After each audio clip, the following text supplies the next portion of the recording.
Alam nyo, it's okay to cut off friends. I've realized na ang friendship, relationship din siya. Hindi pwedeng give ka lang ng give. Dapat give and take. Before, sobrang dami kong kaibigan, siguro mga high school to college, na ang tawag nila sa akin, Mayor. Kasi every time na may pinupuntahan akong place, lagi akong may kakilala. And honestly, I like having many friends talaga before. And sobrang clingy ko din. To the point na everyday ko silang kachat.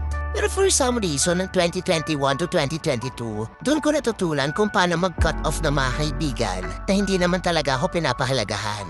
Yung mga kaibigan, ginagamit ka lang pag may kailangan sila. Yung mga kaibigan na kunwari, friends kayo tapos sinisiraan ka pala sa likod nila. Kasi ganun talaga ang buhay, hindi naman lahat ng tao mag-stay. And siguro okay na rin na may ganun nangyari. Kasi at least alam mo na yung reason kung bakit mo sila kinut off. And alam nyo ngayon, sobrang gaan na ng pakiramdam ko.